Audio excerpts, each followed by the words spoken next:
Hello everyone. Well, there are certainly some things happening around us that are important to pay attention to.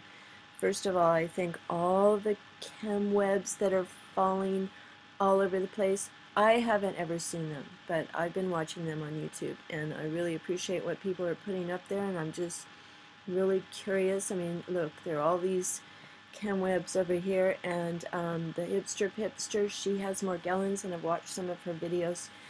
And she has this video here with this tree completely covered in webbing, all the way down to the bottom. And here's her title. She talks about GNA instead of DNA, and who knows? GNA is like an artificial synthetic DNA that the scientists can put in us, and the scientists really are doing a lot of things. But listen to her for just a second. This right here is the webbing. I've been noticing little bits of this webbing as I've been taking walks, because I've been taking walks for years around this forest area. And there's trails, like what I'm on right now. Hear the sounds in the background too. Yeah, they're getting more intense as time goes on. Anyway, I don't know if that's some kind of frequency channeling or something. Well, you can find lots of videos. A lot of people know already there are all these videos, but I've never really seen anything like this where the whole trunk of the tree is encased in this webbing. So I want to show you this. This is from Insightful Projection. So he's talking about the X's that he has seen. This is from January 16th, 2012. I took pictures of X's also in Santa Barbara, in France, and yeah, I always wonder, like, what is the X? Is the X to, like, X us out, cross us out, like skull and crossbones or something? But he says, third day of seeing this X bullshit over the moon and another time. So, everybody has seen these X's, but now DARPA has announced a plan. It's called Plan X. So, they make these plans way ahead of time before they announce them. So maybe the Plan X has something to do with the X's in the sky. I don't know, and I haven't really read this. It's about controlling the internet and cyber warfare. I think they want it. Oh, and by the way, they don't call soldiers anymore. They call them war fighters or warriors. If you read any of DARPA's material now on their website, they never say soldiers. It's always war fighters. Interesting. Okay, now I want to show you this new, let's see where it is. That is about silk lasers. Okay, so silk lasers, edible electronics move closer.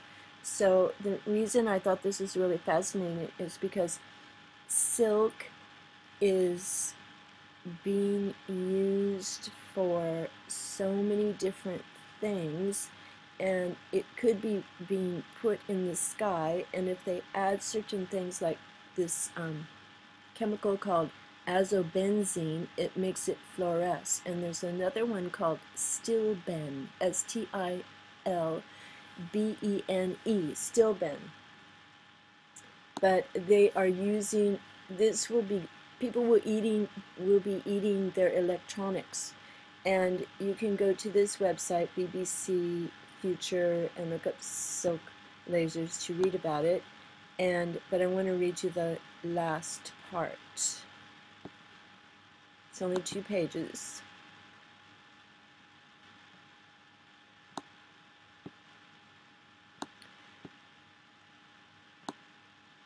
Okay, the last part right here is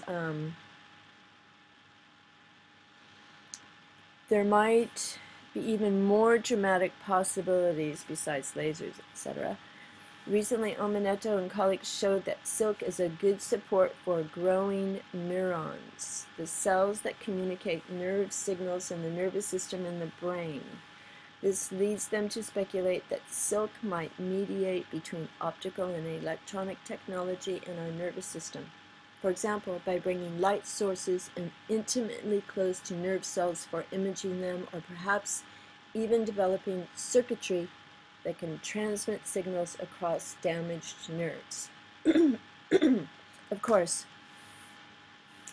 the transhumanists and the brain-machine interfacing, so it's maybe not just for damaged nerves, but to integrate humans with machines, because that is going to happen.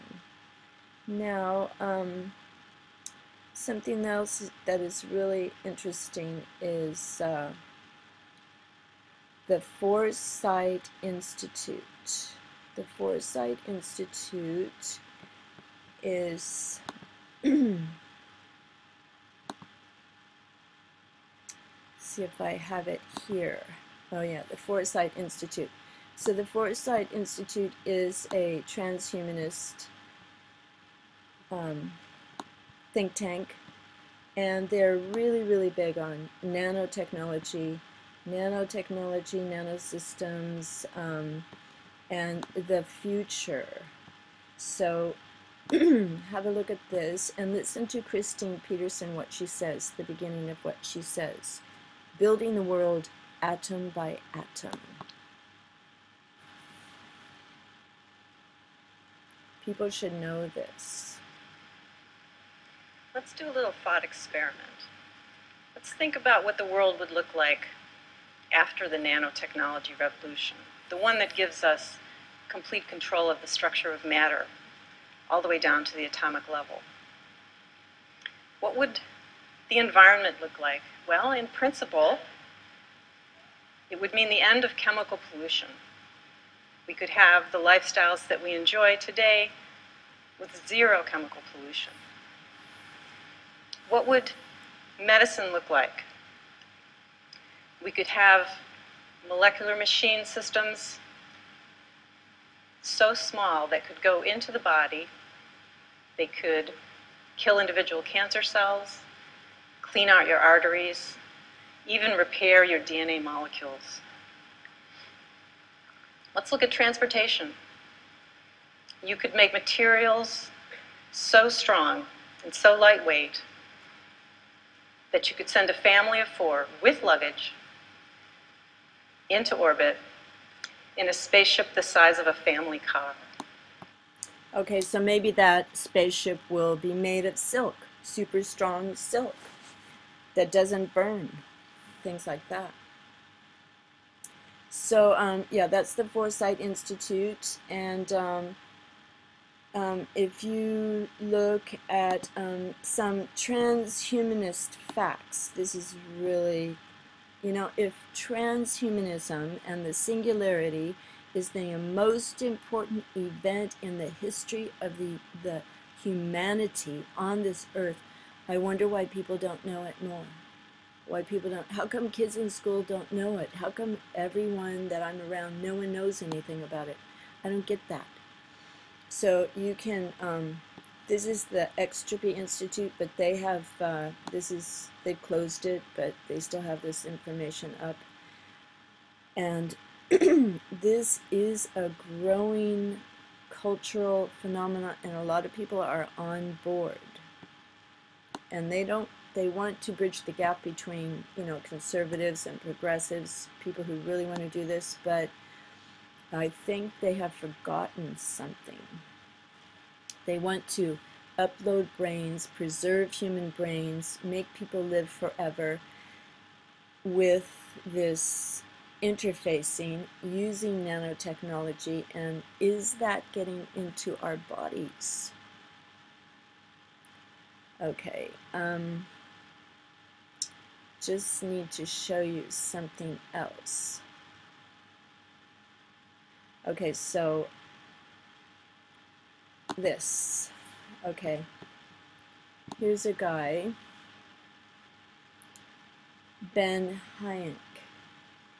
He was a transhumanist, young guy since, I don't know, earliest I saw was 2003, but he killed himself, and because he had depression. So he wants to live forever, but he has depression, and then so he ends up killing himself. Isn't that ironic? I think transhumanists are forgetting the heart, because what I have learned by listening to what's his name?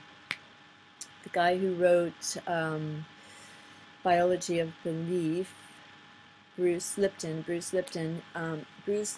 Greg Braden, the heart math, the heart and the brain communicate with each other. Our intelligence is not just in our brain, it's in our heart. Our heart actually thinks and has feeling, and we have this solar plexus and we have all this stuff. So how can they just preserve a brain and do whole brain emulation? That's when they copy the brain into a machine, slice by slice, neuron by neuron. They're going to destroy everything. I don't know, it just seems like that. There's too many scientists in the world. Oh yes, and also there is a race for the different countries, and scientists are racing and competing. Who can do this first? Who can create the first superhuman? So that is the problem. There is this competitive race, and sorry about you, Ben, but you know, if we really are photons who live on, people won't need to extend their lives here on Earth. Who wants to live here anyway after it's so destroyed? So let's see. Since we're talking about nanotechnology and everything, I just found this also,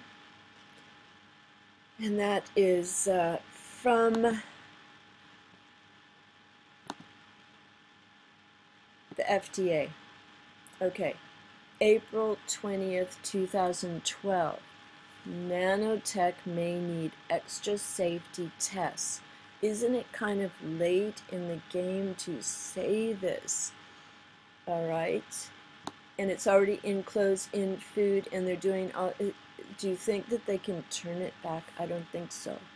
Tiny particles may absorb into skin, organs. Tiny particles. Is this what is this the Morgellons that people are suffering? Hipster has Morgellons, and she's very calm about it, and she has a lot of faith. She's a Christian, so she has a lot of faith in God to get her through it, and so that's her way of staying calm. But maybe it comes from nanotech in the skies and in the food and everything. Of course, I mean, what else could it be? Or some kind of biowarfare, which is nanotech. FDA uncertain about health effects of nanoparticles. Okay.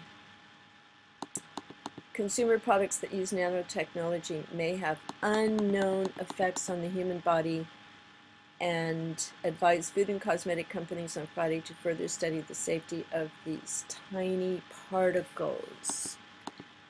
Okay, they are so super tiny. I don't think people really realize that they are being used in all kinds of cosmetics. I mean, I wear lipstick. I didn't know that it's, I mean, I didn't think that it's probably in, or that it is in lipstick. So I just go down here. Let's go to the end. Makers of U.S. food additives and ingredients must prove that their ingredients are generally recognized as safe in order to legally sell them. Additional testing of products, for example, use nanotechnology to create smoother feeling moisturizers or lipsticks. Okay, they're going into our brains. Thank you for watching. Goodbye for now.